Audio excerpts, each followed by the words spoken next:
Neste momento, o Senhor fale, não te cale, Senhor. Pai, eu sou um vaso humilde na tua presença e te peço, Senhor, que o Senhor faça a tua vontade. Me use como o Senhor quiser, da maneira que te aprouver. Senhor, que eu não fale nada de mim mesma, Senhor, mas que eu possa falar tudo aquilo que o Senhor já trouxe ao meu coração para entregar aos teus filhos nessa noite, Senhor. E se o Senhor quiser mudar algo, Senhor, estou aqui disposta, disponível, mas faz a tua vontade, Senhor. Eu me humilho diante de ti e declaro que a honra, a glória, o senhorio, o poder é totalmente teu. Estou rendida e os teus filhos estão aqui nesta noite sedentos por uma palavra, Pai. E eu te peço que o Senhor ache um lugar em cada coração. Todo aquele que, Senhor, que está disperso, que possa agora estar atento ao que o Senhor vai falar. Nós te agradecemos por este tempo, em nome de Jesus. E você diz? Amém. Glória a Deus. Amém? Pode se assentar um pouquinho. Aleluia. Deus é bom. Aí você diz o tempo todo. Deus é bom. O tempo todo Deus é bom. Aleluia. Abra a tua Bíblia em Juízes. Cadê a diaconisa Geisa? Juízes capítulo 7, a partir do versículo 9. Entendedores entenderão, né, diaconisa? Juízes 7, a partir do versículo 9. Deixa eu colocar meu óculos aqui, porque o cérebro diz que eu sou novinha, mas o corpo não quer corresponder, né? Fazer o quê? Acharam? Você quer que eu tire o óculos? Eu tiro. Pronto, vamos lá. Acharam? Diz assim: naquela mesma noite, o Senhor lhe disse: levanta-te e ataque o arraial, porque entreguei nas suas mãos. Se você ainda estiver com medo de atacar, desça ao arraial com seu ajudante Pura ou Purá e ouça o que eles dizem. Então você ganhará coragem e atacará o arraial. Gideão desceu até a vanguarda do arraial com seu ajudante Pura. Os midianitas, os amalequitas e todos os povos do Oriente cobriam o vale como uma nuvem de gafanhotos. Os camelos deles eram uma multidão inumerável, como a areia que está na praia do mar. Quando Gideão se aproximou, eis que certo homem estava contando um sonho ao seu amigo. E ele dizia: tive um sonho.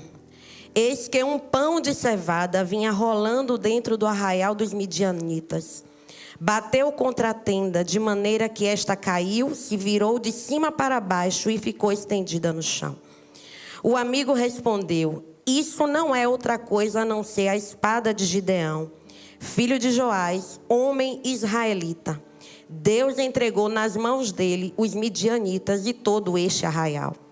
Quando Gideão ouviu o relato desse sonho e o seu significado, adorou a Deus, voltou para o arraial de Israel e disse: levantem-se, porque o Senhor entregou o arraial dos midianitas nas mãos de vocês.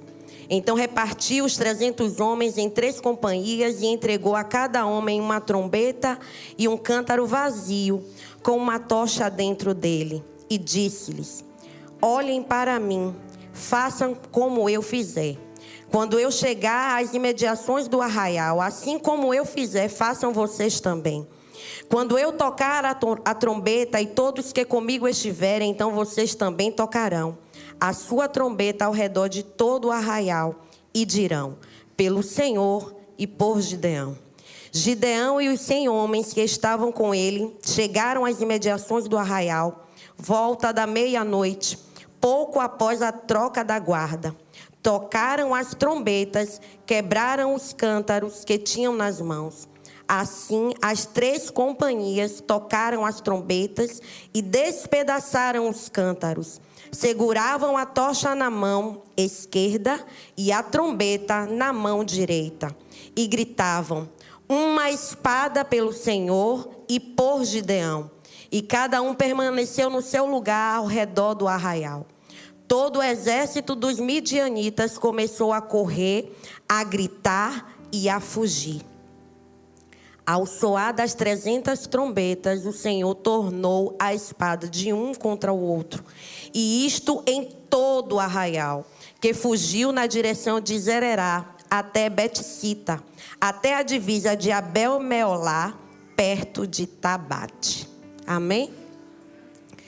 Essa é uma palavra que me impactou.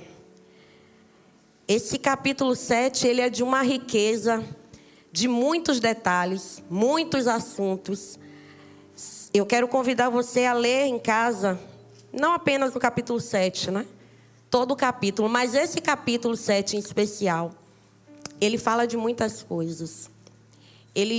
Nós poderíamos falar sobre guerra, sobre conflitos, sobre o medo que foi embora. Nós poderíamos falar sobre quantidade de homens que foram capazes de atacar um arraial. Vários assuntos. Sobre um ego que começou a ser levantado naquele lugar. Mas nós vamos falar hoje sobre obediência. E a obediência vai ser a palavra-chave para esta noite. Porque quando eu me levanto para obedecer, trombeta e tocha me fazem vencer. Você crê nessa palavra? Então repita comigo. Quando eu me levanto para obedecer, trombeta e tocha me fazem vencer. E foi uma leitura extensa, mas era necessária porque nesse capítulo está traçado e ilustrado um cenário de conflito, um cenário de guerra. Muitos aqui já conhecem a história de Gideão, a história do povo israelita, o que estava acontecendo. Nós tivemos uma ministração recente aqui sobre esse assunto. Mas o que eu quero trazer nessa noite e abordar é que o cenário era terrível. O cenário era de guerra. O cenário era de incerteza. Aqueles homens olhavam para os midianitas e a palavra fala, eram como gafanhotos inumeráveis. Os camelos eram como se fosse um exército que não se podia contar. Imagine você olhando para um cenário desse.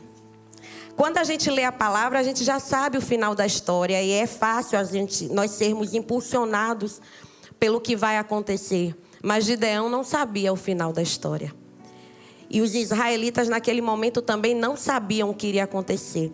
E é nesse cenário de incertezas, de conflitos, que se apresenta um personagem que ele só é citado nesse capítulo. Em nenhuma outra parte da Bíblia você vai encontrar algum capítulo que fale de Purá. Ele era um jovem escudeiro, servo. Ele servia a Gideão. E eu fiquei impactada porque apenas 2 versículos vão falar desse homem. E eu lembro que quando eu comecei a entender o que era chamado, o que era fazer a vontade de Deus, eu perguntei: Senhor, qual é a tua vontade para a minha vida? E eu creio que cada um aqui já se fez essa pergunta.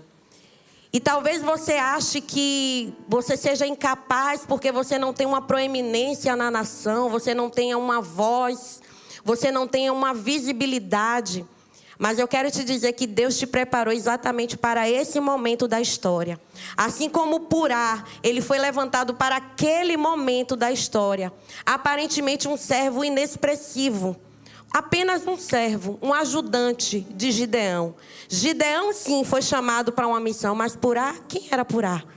Ninguém sabia quem era aquele homem.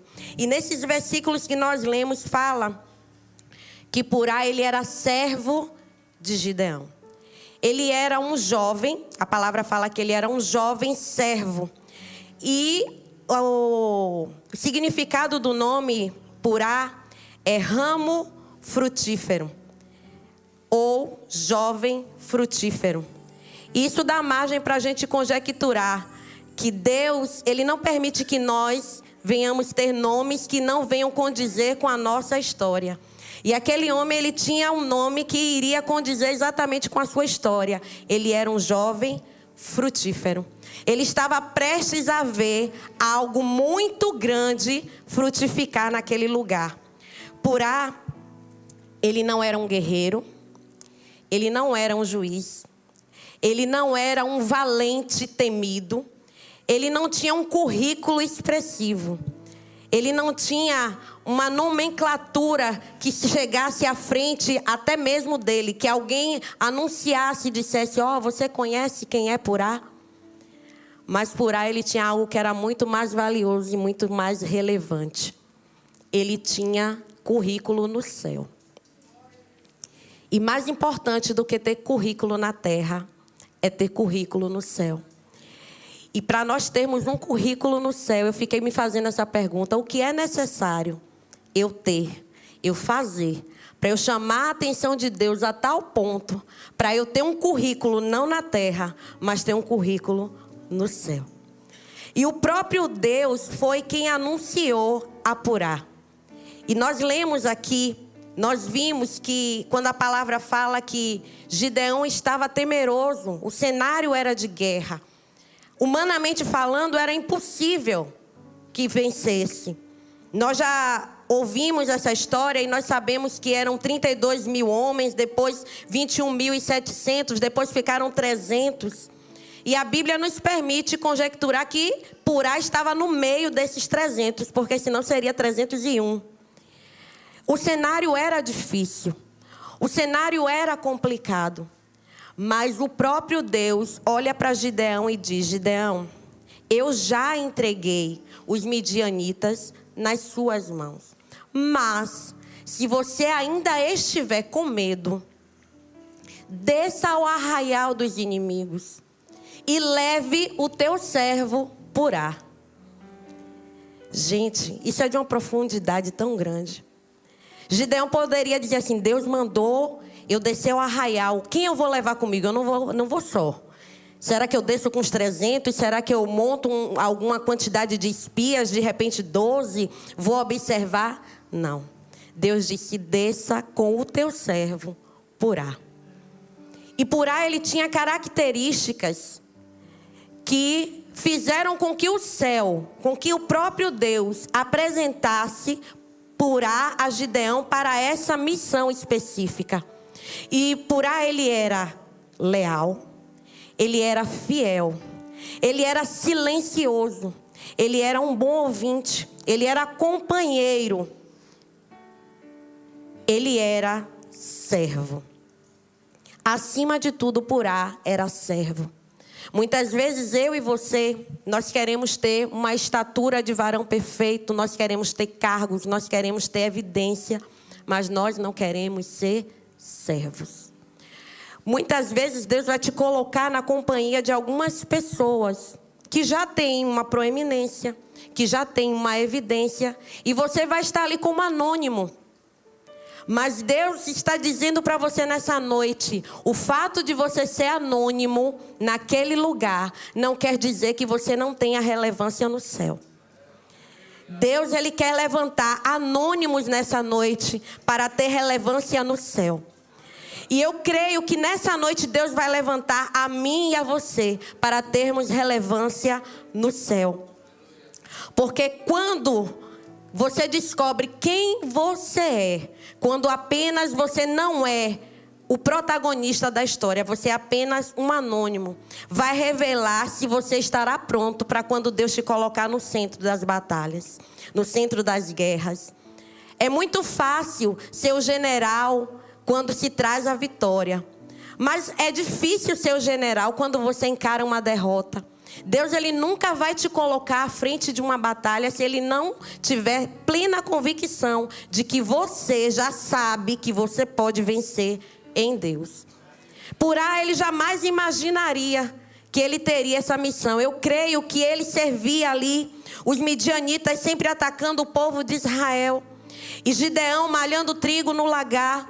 Purá sendo servo, apenas obedecendo, auxiliando, cuidando, zelando. Nós sabemos que a casa de Gideão era um ponto de idolatria, porque Deus manda que os postes ídolos sejam derribados. E eu creio que Purá também esteve presente nessa missão de derrubar os postes ídolos. Ele era servo. Ele era leal. Será que nessa noite você tem essa característica de ser servo leal? Porque às vezes você até serve, mas você não é leal. Por dentro, você resmunga, você murmura, você questiona. E lealdade nunca vai comungar com murmuração. Deus nos chama para sermos servos, aqueles servos que estão no padrão do céu. E para ser servo no padrão do céu, você precisa ser leal, você precisa ser fiel. Principalmente aquilo que é o propósito e a vontade de Deus. Deus, Ele escreve histórias. Tenha certeza que Deus, Ele escreve histórias. E Ele já escreveu a minha história, Ele já escreveu a tua história, a despeito do cenário que você está enxergando nessa noite.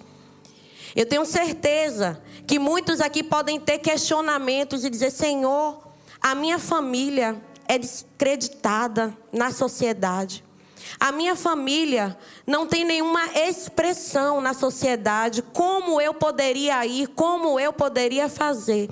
Mais uma vez eu quero ressaltar: quando Deus encaminha, quando Deus envia, quando Deus faz, ninguém pode impedir. E foi isso que Deus fez na vida de Purá. Ele trouxe uma história que já estava escrita à evidência.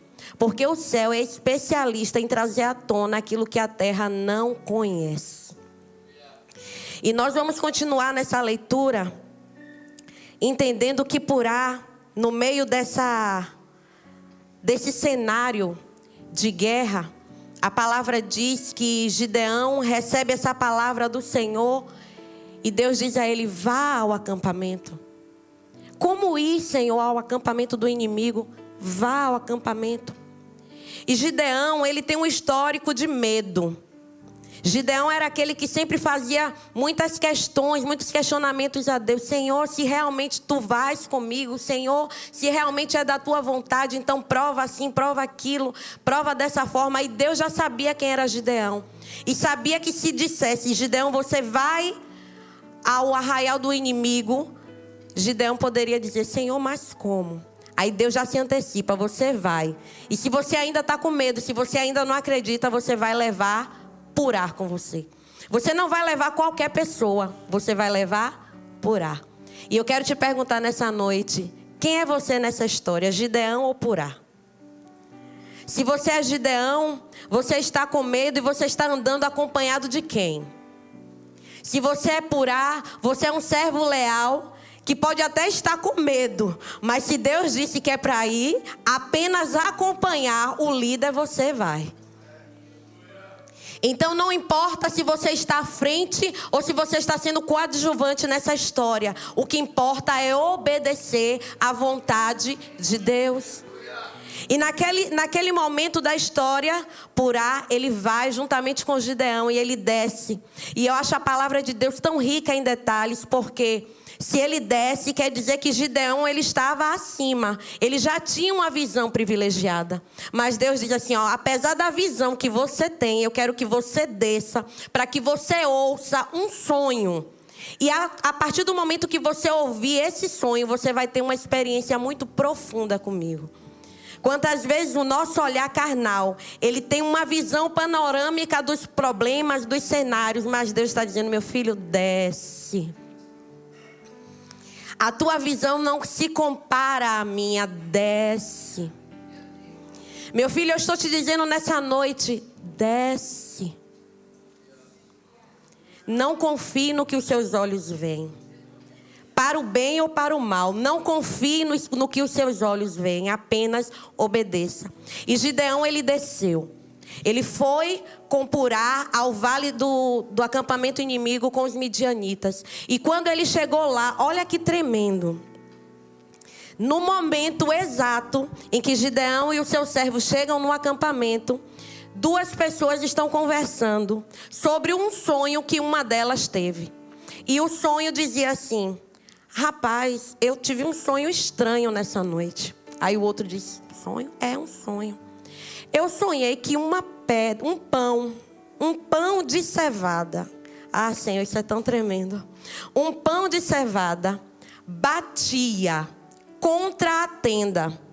A tenda caía, virava de cabeça para baixo e depois se estendia no chão. E o que estava ouvindo ficou impactado e disse, esse sonho não é outra coisa senão uma revelação. Deus está dizendo que já entregou a nós nas mãos do povo de Israel. Essa passagem, ela é tremenda. Porque se fosse você, eu já pularia do lugar. A gente vai fazer essa leitura específica para que você possa entender. Está em Juízes 7. Deixa eu colocar aqui.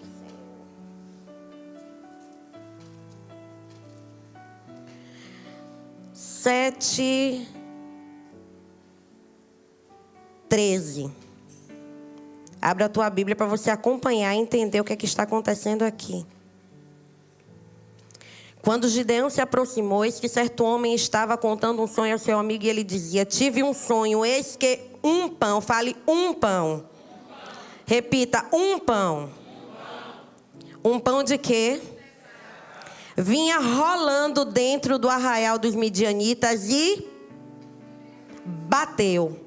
Bateu contra a tenda de maneira que esta caiu, se virou de cima para baixo e ficou estendida no chão. A palavra do Senhor, ela é muito rica em detalhes. Não foram 2, não foram 3, não foram vários. Apenas um pão. Um pão. O pão da vida. Só bastava ele. Só precisava dele. Um pão, mas não era qualquer pão, era um pão de cevada. Um pão de cevada era um pão que não tinha muita expressividade, não era um pão muito buscado, era um pão até desprezado, apesar de ter um grande valor nutricional. É um pão que não é muito considerado por ser feito de cevada. Então foi um pão de cevada. Ele não tinha parecer, ele não tinha formosura, mas tudo que nós precisamos está nas mãos dele. Eu acho que você não entendeu, porque se você tivesse entendido, você já tinha glorificado ao Senhor. Tudo que você precisa é apenas um pão. Ele é o pão da vida, Jesus Cristo. E esse pão, um pão de cevada que não tinha parecer nem formosura, desprezado, bateu. Não encostou, bateu. Não apenas se aproximou, bateu. Porque Jesus é aquele que nos habilita a bater de frente com o sistema, a bater de frente com os inimigos. Sem ele nem vá, sem ele não tente. Então esse pão de cevada rolou, bateu na tenda. E ele bateu contra. Eu, como uma professora, fui assim, não, contra. O que é a palavra contra? A gente fala, a gente já deduz. Mas no dicionário, que muitas vezes prega para mim, contra significa oposição direta. Movimento contrário. Hostil, impetuoso. Então esse pão, ele não bateu de qualquer maneira, foi de maneira impetuosa, veemente. E de maneira que, né, Mara? Uma locução conjuntiva, subordinativa, que fala de uma consequência. Esse pão bateu de tal maneira que derrubou a tenda. A tenda caiu. Quando a tenda caiu, Deus está dizendo assim, ó, é o sinal, perdeu. É o sinal, o teu inimigo perdeu. A tenda caiu. Só que existe um detalhe muito interessante, porque depois que a tenda cai, pronto, acabou. Perdeu, não. A tenda caiu. E ela virou de ponta cabeça. Imagine uma tenda, um formato de um triângulo. Ela virou de ponta cabeça e ficou para cima. A sua base ficou para cima. Deus está dizendo assim, ó, eu sou aquele que bato de forma veemente, impetuosa, e eu desestruturo. Você não está entendendo? Imagine um cenário de terror. Imagine o seu problema mais gritante. Deus dizendo assim, eu sou o pão que bate contra, que derrubo no chão, que faço a tenda virar de ponta cabeça. Eu desestruturo. E depois que eu desestruturo, eu estendo no chão. A tenda, depois de tudo isso, ficou estendida, significando derrota.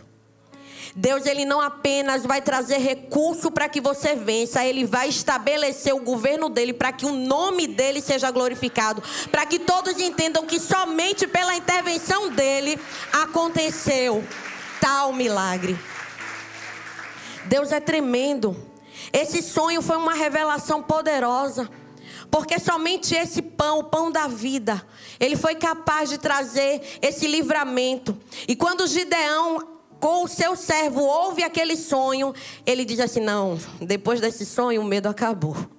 Depois desse sonho, tudo aquilo que estava no meu interior, todas as dúvidas, todos os questionamentos caíram por terra. Vamos voltar para os nossos amigos, para os nossos companheiros, para os 300, para dizer, ó, agora a gente vai se levantar e nós vamos para a guerra, porque o Senhor já entregou nas nossas mãos. Só que nisso tudo aqui que nós lemos, eu fiquei pensando na postura de Purá, diante de tudo aquilo que ele estava vendo e ouvindo. Porque Purá, ele já acompanhava Gideão, ele já sabia dos medos, ele já sabia quem era Gideão, as suas características. E ele não foi aquele que expôs o líder. Ele não foi aquele que disse assim, rapaz, Deus chamou Gideão para liderar a gente. Um cara medroso, um cara que é cheio de conflitos interiores. Ele aceita a proposta, mas de repente ele não sabe se vai, se ele fica. Não, ele era servo fiel. E o versículo fala que ele vai, ele não fala nada, ele não dá uma palavra, ele apenas vai, ele apenas acompanha. E eu quero te perguntar nessa noite, você tem estrutura? Você está disposto a ser aquele que apenas acompanha o líder? Você tem essa característica? Porque você quer ser aquele que vence. Você quer ser aquele que depois vai ter o teu nome escrito na história. Mas nesta noite eu quero te perguntar, você teria coragem de ser aquele que apenas vai acompanhar aquele que vai ter o nome escrito na história? Deus tem lugar para todos. Deus tem um chamado para todos. E o fato de Purá ser apenas um acompanhante não desmerecia o chamado. Foi tão relevante que está registrado nas crônicas. Está registrado na palavra. E se hoje eu e você podemos ler essa história e saber que existe um homem com essas características, é porque o chamado dele tinha tanta relevância quanto o chamado de Gideão. É melhor serem dois do que um. Porque um pode fraquejar, mas o outro vai dizer, não, eu estou aqui contigo, eu estou aqui com você, vamos, a despeito do medo, a despeito das circunstâncias. Se Deus mandou, vamos. E quando Gideão volta e ele dá a boa notícia àquele povo, é tremendo. Porque Gideão, como um bom general agora, ele assume a postura de líder e ele diz, olha, nós vamos. Mas nós não vamos de qualquer jeito. Nós vamos dividir esse pelotão de 300 em 3. Por que será que foi 3, né? Por que será? Deus Pai, Deus Filho, Deus Espírito Santo ia à frente de cada pelotão. Eu tenho certeza disso. E ele dividiu esse pelotão em 3. E ele disse assim, olha, eu vou estar com 100 homens e haverão mais 2 pelotões. Tudo que eu fizer, vocês farão. Você está disposto a obedecer sem questionar? Você está disposto a não questionar porque Deus já garantiu que teria a vitória, então você apenas vai executar? Então Gideão, ele diz assim, o que eu fizer, vocês também farão. E é tremendo porque Gideão, ele diz assim, ó: cada um vai ter uma trombeta na mão direita e um cântaro na mão esquerda. Esse cântaro, a palavra diz, esse cântaro vai estar vazio e terá uma tocha dentro. E aí bugou minha mente. Como é que o cântaro está vazio e tem uma tocha dentro? Ou é vazio ou é cheio. E a estratégia do céu, ela é tremenda para as nossas vidas. Gideão, eu tenho certeza que aquela estratégia veio do céu. Gideão disse: na mão direita, que era a autoridade, vocês vão segurar a trombeta. Na mão esquerda, que significa que vai desfazer, que vai desbaratar, vocês vão segurar o cântaro e posteriormente a tocha. E quando eu tocar a trombeta, todos vocês farão a mesma coisa. E aí Gideão deu o comando e tocou a trombeta. E tocou a trombeta. A trombeta tocou, irmão. A trombeta tocou, irmão. Será que você vai estar assim disperso quando a trombeta tocar? A estratégia era: a trombeta vai tocar. E quando a trombeta tocar, vocês vão ter que estar atentos, porque o que eu mandar vocês fazerem, vocês farão. O que eu fizer, vocês também vão fazer. E Gideão, com aquele pelotão, tocou a trombeta. E foi um barulho ensurdecedor. E logo após, mais um pelotão e mais outro pelotão. E quando soou as trombetas, eles imediatamente com a mão esquerda jogaram o cântaro no chão. Porque aquele cântaro estava vazio, porque o cântaro serve para carregar água. Mas naquele momento o cântaro carregava tocha. Então ele estava vazio porque não tinha água, mas tinha tocha, tinha fogo. Só que o fogo não pode ficar dentro do cântaro. O fogo precisa ser exposto. E Gideão disse: nós tocaremos a trombeta, nós quebraremos o cântaro e nós levantaremos a tocha. Deus está nos convidando nessa noite a ter autoridade para tocarmos a trombeta. Porque na mão direita, simbolizando a autoridade, nós precisamos ter autoridade nessa terra para anunciar as boas novas do Senhor. Você não vai se intimidar diante do cenário, diante do sistema, diante das situações. Toque a trombeta, anuncie que Jesus virá, anuncie que Ele fará, anuncie que Ele é o Deus Todo-Poderoso. Mas você não pode apenas tocar a trombeta e após isso não ter nenhum tipo de ação. É preciso tocar a trombeta e quebrar o seu cântaro. Quebrar o cântaro quer dizer que você vai se esvaziar de tudo aquilo que não é de Deus. Quebrar o cântaro quer dizer que você vai acabar com o teu ego. Quebrar o cântaro quer dizer que você não vai usar estratégias humanas. Você vai usar a estratégia do céu. Você vai se desfazer de tudo aquilo que a tua mente limitada traz para ser cheio daquilo que vem do céu, daquilo que vem do Senhor.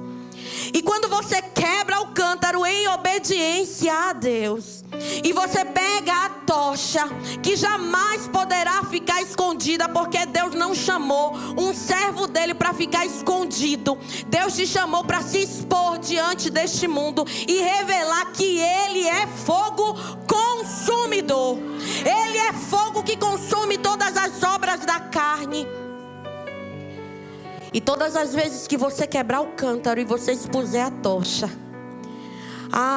todos os planos do inimigo serão fadados. Todos os inimigos serão desbaratados. Porque quem resistirá ao fogo consumidor? Quem resistirá ao poder do Senhor? Quem resistirá a um Deus Todo-Poderoso? A luz dele vai emancipar a tua vida. A luz dele vai emanar de você. E muitos verão e acreditarão que Deus é poderoso. E quando houve a obediência, quando todos fizeram exatamente aquilo que Gideão falou, os inimigos ficaram confundidos naquele arraial. Eles ouviram aquelas trombetas e eles disseram: meu Deus, vem um povo forte, vem um povo temeroso, vem um povo poderoso, vem um povo contra nós, o que nós faremos? Eles ficaram tão aturdidos que as espadas deles começaram a se se tocarem uma através da outra, eles começaram a lutar uns com os outros. Você não vai precisar guerrear. Tem guerras que o Senhor compra para você. Tem guerras que o Senhor luta para você. Você pode observar que naquele sonho o homem diz assim: esse sonho quer dizer que Gideão está com a espada que o Senhor deu. A espada de Gideão vai dizimar a nós e aos inimigos. Só que eles não tinham espadas nas mãos. Eles tinham tocha e trombeta. Tocha e trombeta. Vai ter momentos que o Senhor vai dizer: pegue a espada. Vai ter momentos que o Senhor vai dizer: levante e vá com a espada. Mas vai ter momentos que o Senhor vai dizer: meu filho, basta você levantar a trombeta. Basta você anunciar. Basta você quebrar o cântaro. Basta você levantar a tocha, porque o mais eu farei. Eu vou confundir o arraial dos inimigos. Eu vou confundir, eu vou trazer à luz tudo aquilo que estava escondido. E eu vou trazer vitória. Então eu te pergunto nessa noite: por que você está querendo lutar a guerra que Deus não mandou você guerrear? Apenas obedeça ao comando do general de guerra. Ah, Jesus, Ele é o nosso general de guerra. E se Ele te diz: filho, obedece, apenas obedeça. Não queira saber como está o cenário, se desfavorável. Eram 300 irmãos, humanamente falando, impossível. A palavra diz que os inimigos não se podiam contar, eram como a areia da praia, inumerados. Mas a estratégia do céu, ela não falha.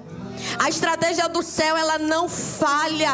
Porque Deus é poderoso para fazer infinitamente mais. Infinitamente mais daquilo que pensamos, daquilo que sequer possamos imaginar.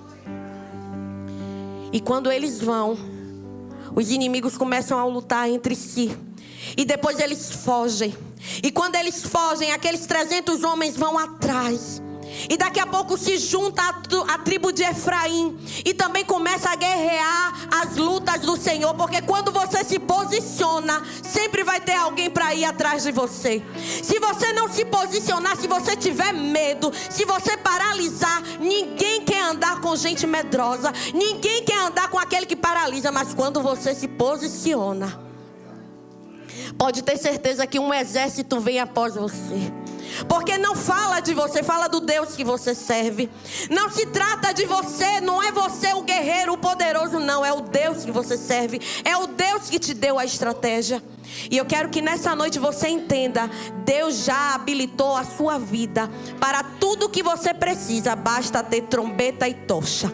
Trombeta e tocha. As tuas mãos vão estar tão ocupadas que você não vai conseguir pensar em outra coisa. Eu não tenho mãos para pegar em outras coisas a não ser trombeta e tocha.